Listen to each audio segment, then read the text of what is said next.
Louvado seja o nome do Senhor para sempre. Amém. Queridos irmãos, diletos amigos, poderia dizer patrícios nossos, cumprimento todos também com a paz do Senhor Jesus. Amém. Que esta paz reine e habite em nossos corações para todo sempre. Também saudando nesta oportunidade pastor Alcides de Colombo. Tivemos a honra de trabalhar ali 26 dias. Também saudando o pastor, o reverendíssimo pastor Vavá, muito conhecido, amigo nosso, esteve conosco em Caldeirão, onde estamos pastoreando, e o povo ali, muita saudade do pastor Vavá. Quero saudá-lo nesta oportunidade e dizer da honra que tenho em poder revê-lo nesta oportunidade, em nome do Senhor Jesus Cristo. Quero saudar também o reverendíssimo pastor Raimundo Nonato, amigo nosso, pastor presidente deste campo, justamente com a missionária, sua esposa, irmã Vasti. Que Deus possa continuar os abençoando poderosamente. Satisfação em rever a cantora Vildânia com seu esposo. Já estivemos juntos ali na cidade de Brejo de Areia. Também fazendo menção do nome do presbítero Agostinho, como é conhecido, presbítero Manuel Gomes de Oliveira, demais irmãos, e também a nossa igreja mãe, a igreja de Anajatuba. Nascemos nesta cidade 1º de janeiro de 1975. No dia 20 de janeiro de 1980, a nossa família, pai, mãe, irmãos, aceitamos a Jesus Cristo como Salvador de nossa vida. Tinha na época 5 anos de idade. Aos 12 anos senti no coração de me dirigir ao pastor e dizer que queria ser crente mesmo, né? E aos 12 anos recebemos uma oração específica. E lembro-me que no ano de 2005 nós estamos daqui de Anajatuba, quase 300 quilômetros, fazendo a obra do Senhor, e poderia dizer com toda certeza que me sinto muito honrado por estar aqui nesta oportunidade e nesta praça, a Praça da Vitória, poder falar da palavra do Senhor Jesus Cristo, a igreja aqui de Anajatuba, demais irmãos de outras cidades presentes, e aos nossos conterrâneos, aos nossos amigos desta cidade, que ao longo de 30 anos nós fizemos aqui, trabalhamos na área da educação, e Deus nos levou para outras localizações, e para mim, como já disse, é motivo de grande alegria poder estar aqui em praça pública falando da palavra do Senhor, nosso Deus. Parabenizo a juventude pelo 10º ano de festividades que fazem desta feita, este congresso, com o amigo ali de Matões, conhecido nosso. Enfim, queridos, gostaríamos neste momento de que você reabrisse a Bíblia Sagrada, a palavra de Deus conosco, em um texto muito conhecido no meio do povo de Deus, Evangelho segundo escreveu São João, o capítulo de número 11. Quero ler com vós outros, do versículo 1 ao versículo de número 6. São João, capítulo de número 11, versos 1 a 6. Diz-nos o texto: estava então enfermo um certo Lázaro de Betânia, aldeia de Maria e de sua irmã Marta. E Maria era aquela que tinha ungido o Senhor com unguento. Ele tinha enxugado os pés com seus cabelos, cujo irmão Lázaro estava enfermo. Mandaram-lhe, pois, suas irmãs dizer: Senhor, eis que está enfermo aquele que tu amas. E Jesus, ouvindo isto, disse: Esta enfermidade não é para a morte, mas para a glória de Deus, para que o Filho de Deus seja glorificado por ela. Ora, Jesus amava a Marta, a sua irmã e a Lázaro. Ouvindo, pois, que estava enfermo, ficou ainda 2 dias no lugar onde estava. Amém? Louvado seja o nome do Senhor nosso Deus. Convido você a curvar a sua cabeça onde está e venhamos nós dirigir uma oração a Deus nesta oportunidade. Pai bendito, Deus eterno, Senhor maravilhoso, estamos nós reunidos, ó Pai, em o nome do Teu Filho Jesus, em plena praça pública desta cidade, adorando a Ti, Senhor, onde a Tua palavra será ministrada nesta oportunidade.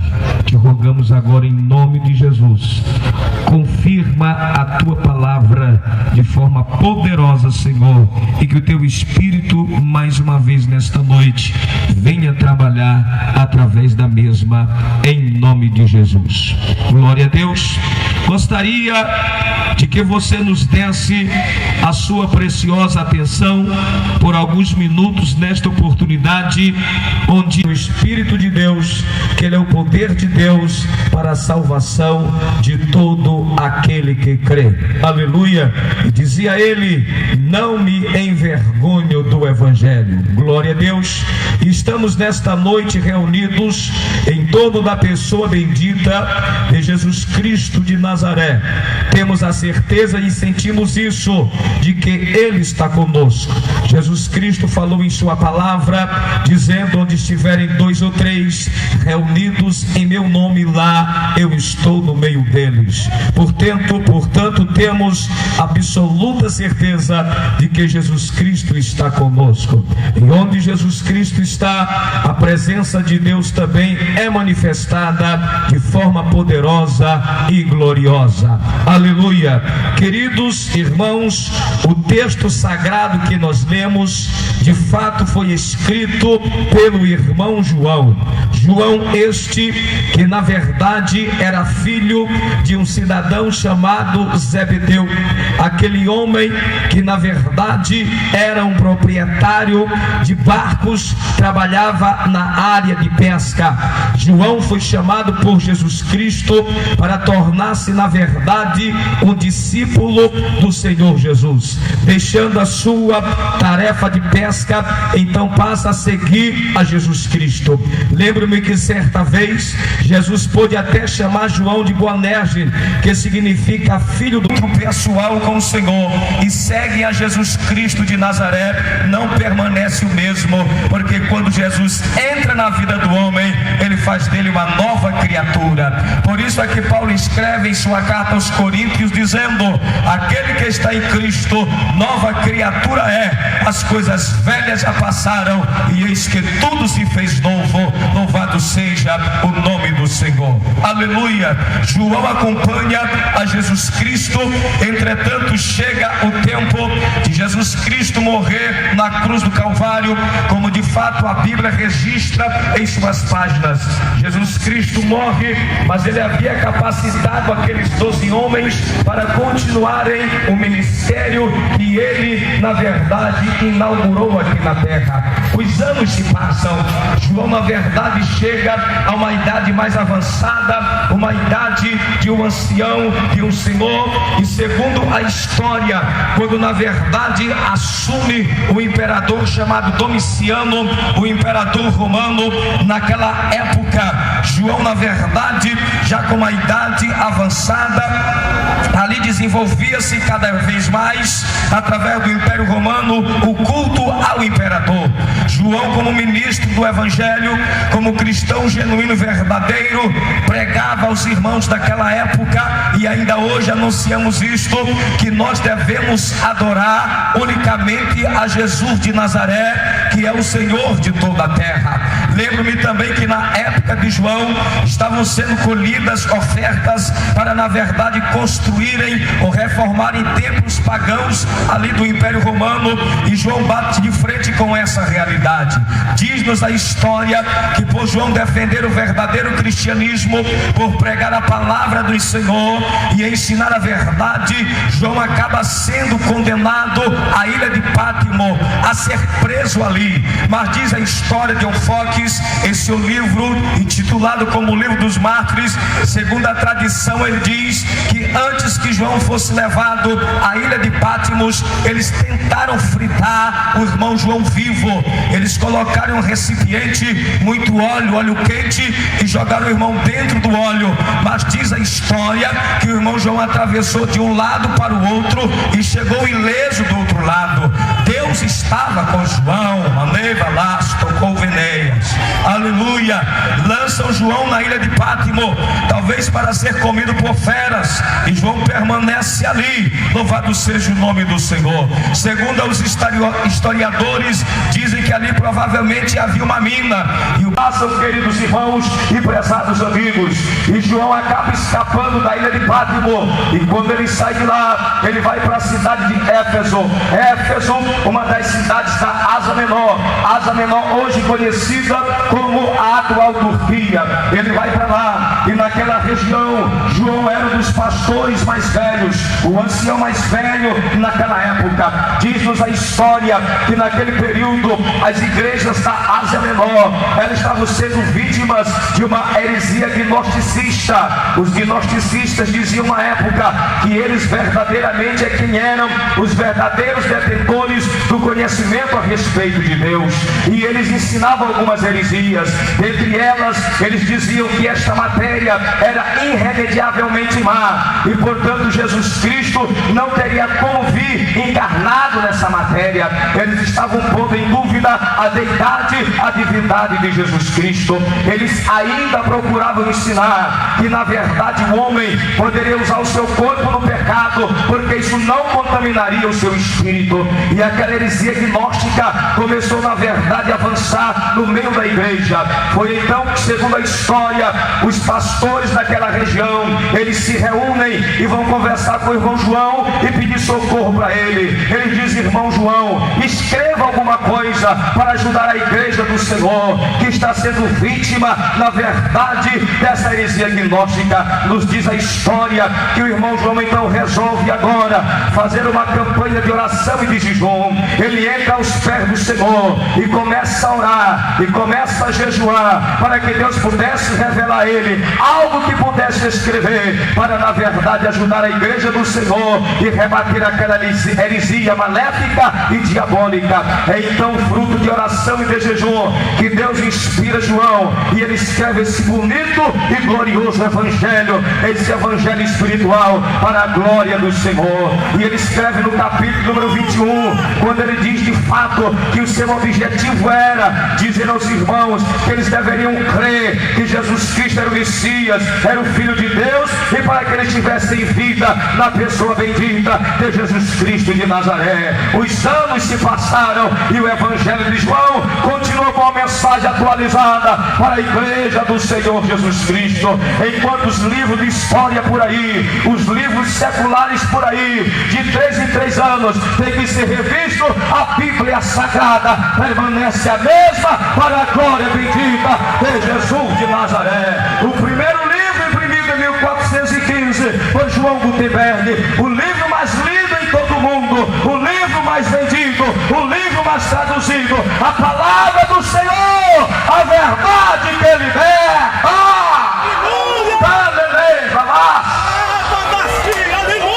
Sinto Jesus Cristo aqui. Ei, Poveneia. Oh, aleluia. Se você você sente a presença magnificentíssima de Jesus Cristo de Nazaré. Eu quero te dizer, na ousadia do Espírito Santo, você tem a total liberdade de glorificar o bendito nome de Jesus Cristo de Nazaré. Nós estamos em praça pública, mas Jesus Cristo está entre nós. O Espírito Santo está aqui. Nós somos templos e moradas do Espírito Santo de Deus, e o poder de Deus pode ser manifestado através da sua palavra bendita e gloriosa que está sendo pregada nesta noite. Aleluia! Deus dos céus, o Espírito se movimenta em nosso meio. Mande cavalaias. Levante tuas mãos em sinal de rendição e glorifique a Deus. Deus tem uma palavra para este povo nesta noite. Aleluia! Ei, Deus! Os céus se abrem. Verdades que você precisa saber.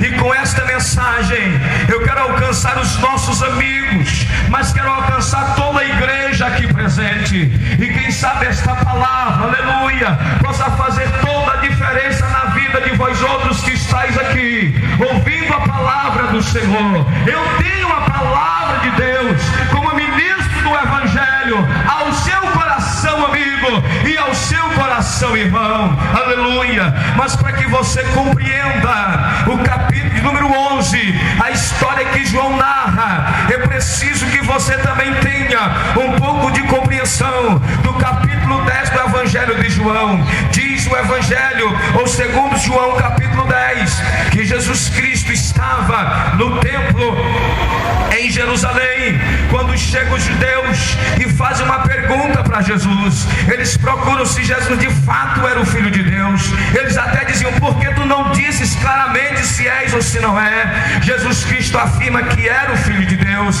Ele diz: olha, eu e o Pai somos um. Louvado seja o nome do Senhor. Os judeus não criam que Jesus era o Filho de Deus. Quando eles ouviram Jesus Cristo falar sobre isso, eles imaginaram que Jesus estava blasfemando, porque estava se colocando no lugar de Deus, e eles quiseram apedrejar Jesus. Diz o texto sagrado, nos versículos 16 em diante, que Jesus então sai dali e se retira para Betânia. Mas para qual Betânia? Você deve entender que, à luz das sagradas escrituras, existem duas Betânias que a Bíblia fala. Quando Jesus se retira para Betânia, que o texto fala do capítulo 10, é uma Betânia lá na região de Bereia, que ficava a 35 quilômetros aproximadamente da cidade de Jerusalém, lá onde Jesus Cristo foi batizado, lá onde se inicia o seu ministério. Ele se retira para lá, ele vai para bem distante da cidade de Jerusalém.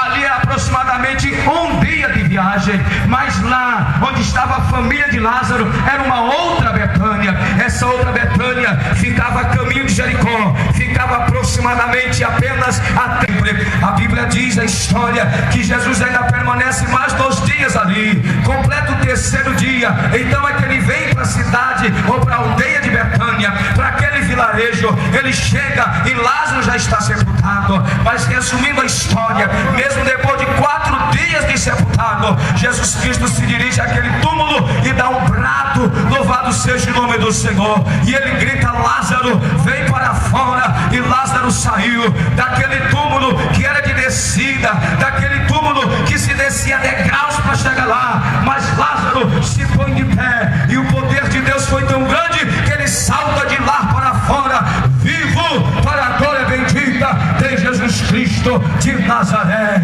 Louvado seja o nome do Senhor. Pastor, mas você disse que faria ou falaria sobre 4 verdades que nós precisamos saber. Sim, eu quero falar sobre 4 verdades para você, mas não poderia falar sem antes recontar para você a história. Talvez para alguém que não conhecia a história, mas a história agora você já sabe.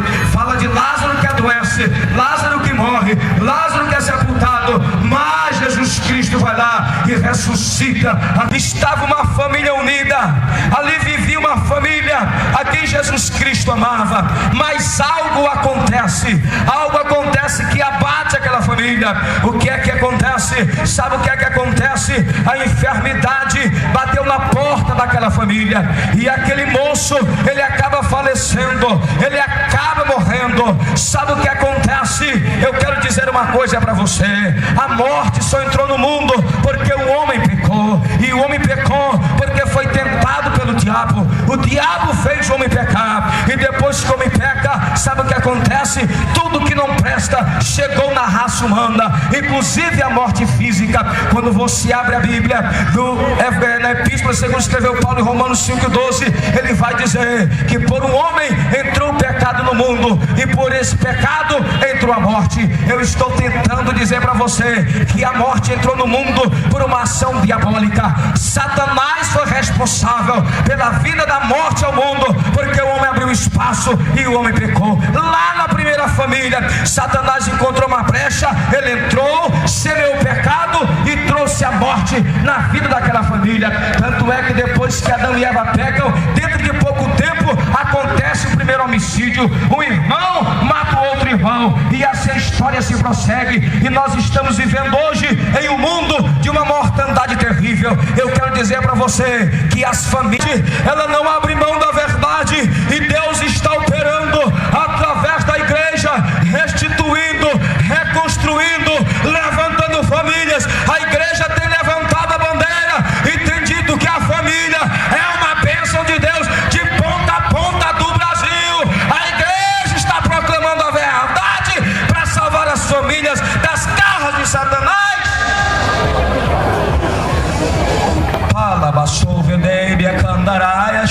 Ei!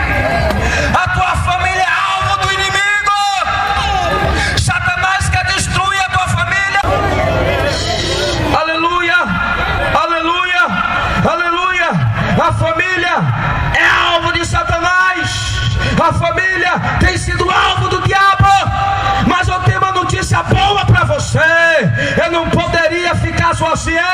Eu tenho uma notícia agradável aos ouvidos daqueles que estão ouvindo a salutar a bendita, gloriosa e irrevogável palavra do nosso amado e Salvador Jesus Cristo. Diz o texto que Jesus amava Lázaro, amava Marta e amava Maria. Sabe o que eu aprendo aqui? Que Jesus amava aquela família. O diabo quer destruir a tua família. As famílias estão como alvo de Satanás, mas eu tenho uma boa notícia. Qual é? A segunda verdade: Deus ama a tua família. Deus ama a tua família. Diga nesta noite: ainda bem, Jesus ama a minha família. Levanta a tua mão e glorifica o Senhor. Aleluia. Satanás veio matar, roubar, destruir, mas disse Jesus: eu vim para que tenham vida e tenham em abundância. Ele ama a tua família. Lavanai fechada, catou venebe, alabaçou vene, sui vene, candaias. Ele ama a tua família. Ele ama a tua família. Ele deu a vida pela tua família. Ele deu a vida pelo teu filho. Ele deu a vida pelo teu esposo. Feche os teus olhos em nome de Jesus. Aleluia.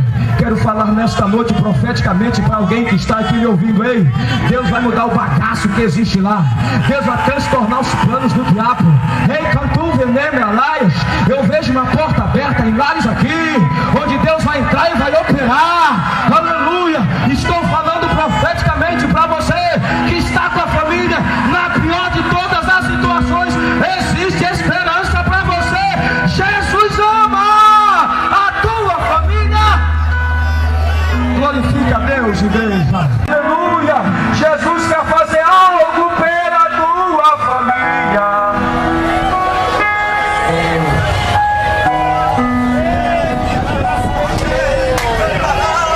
Satanás não vai destruir. O amor de Deus está lá. O amor de Deus está lá.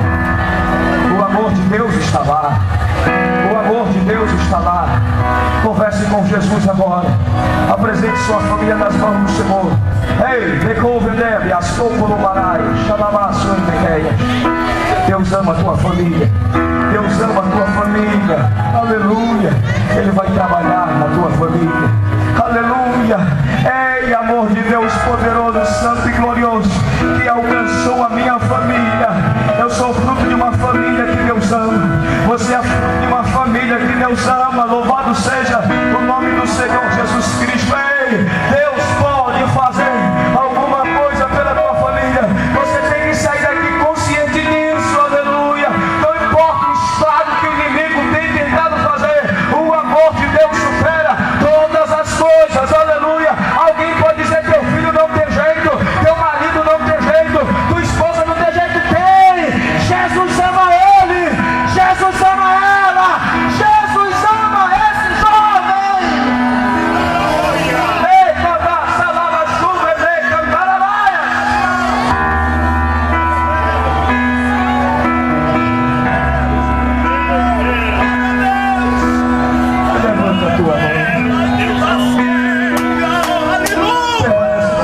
O Senhor está te dizendo: tem jeito. Ele ama a tua família. Ele ama o teu esposo. Ele ama o teu filho onde quer que ele esteja. Ei, Ele ama a tua filha onde quer que ele esteja. Aleluia. Ele ama o adolescente. Ele ama aquele que Satanás arrastou para as drogas ou para a prostituição, adultério, onde ele estiver. Continua orando. Deus ama o moço. Deus ama a moça. Deus ama o esposo. Deus ama a esposa. Ele vai mudar a história. Creia. Receba em nome do Senhor esta palavra dirigida por Deus para você. Aleluia. E glorifique e exalte o nome do Senhor, porque Deus está falando nesta noite a corações aqui, a família desestruturada.